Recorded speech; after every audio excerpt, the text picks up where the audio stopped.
Good morning. Welcome to Growing. My name is Johnny Allred. I'm going to be bringing you a devotion today, and the title of it is Reaping What You Sow. This weekend was very special to my wife and I. It was our 51st wedding anniversary.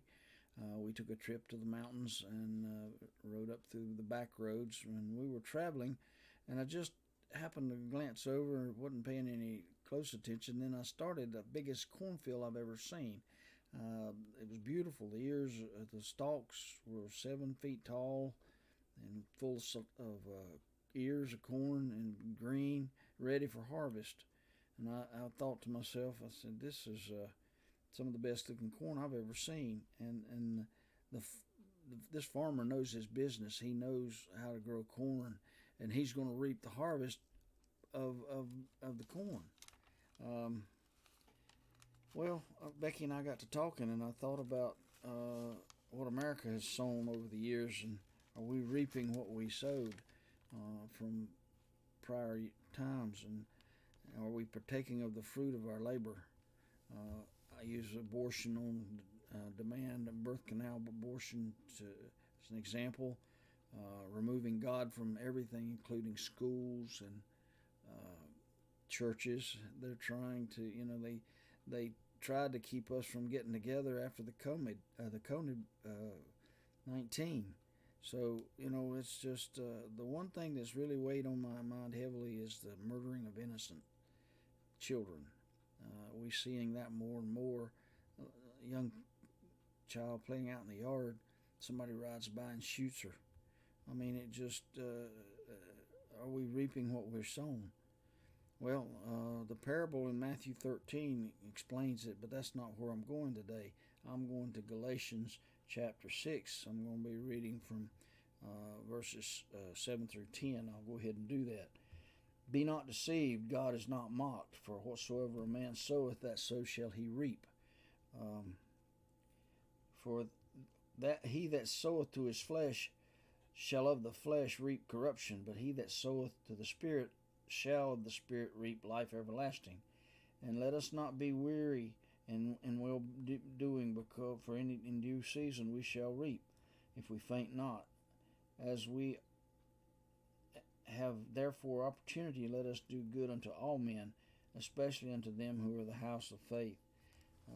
That part right there, let us do good unto all men, is not being observed in our day today life. So what I want to bring out here is the results of reaping what you sow. God's laws are absolute. His laws of the one thing brings to mind is the universe. He sowed all the stars that you see in the sky. He sowed the sun and he sowed the moon. You see the sun in the morning, you see the moon at night. That's God's absolute law. Everything about that are in and through and under in the reign of law in the universe is built on absolute physical law by God. He hung them. We revolve around His work. So He's reaping, we're actually reaping His benefits of what He did. So there again, as common sense goes, we are reaping what God sowed for us. And it stands to reason that with these physical laws being consistent as they are and perform the way they do on a never-ending basis, that He is God. He hangs everything. Use Job's 26:7 as an example. He stretcheth out the north over the empty place. Now think about that. He stretches the north over the empty place, and He hangeth the earth upon nothing. There was nothing there for Him to hang it on. He did that. He put that there. The north being the empty place, there could be no star. They didn't see any stars around it. Well, God is the North Star. God is, if you remember watching The Patriot, when he gave her that necklace, he said the North Star is consistent. It's always there. If you follow the North Star, you'll never be lost. And God built us a world that, from a physical standpoint, is governed by absolute law, His law. Then He does it every day. Um, Surely you can believe that. You can believe that the moral and spiritual world would be governed by His law. He would just as absolute as His physical laws are, so are His spiritual laws. Um,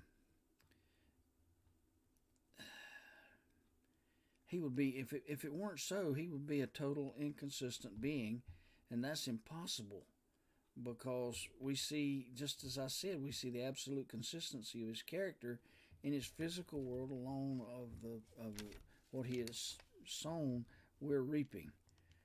Now, in our book of Galatians, the Apostle Paul was bringing up the law. The spiritual realm was actually moral and spiritually in this passage. Most of us are familiar with physical laws, but verse 7, whatever a man soweth, therefore so shall he reap. Here's a moral and spiritual law. Listen, it always works.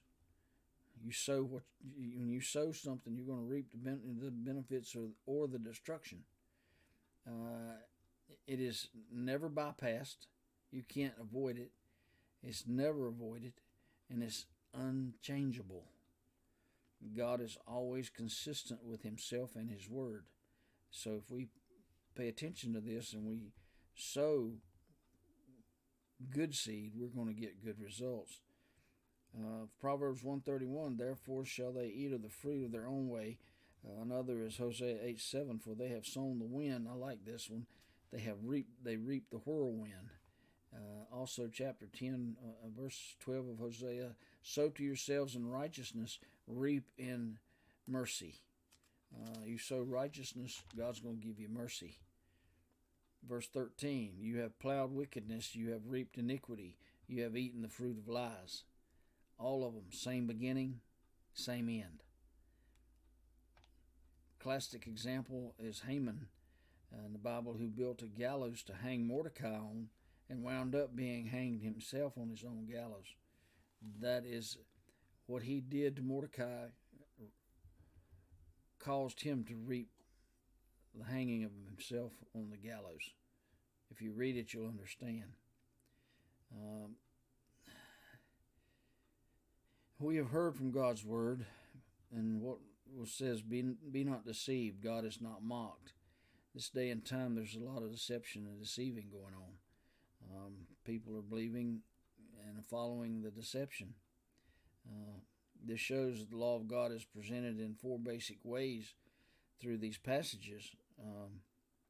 The divine law is stated, the divine law is explained, the divine law is fulfilled, and the divine law is applied.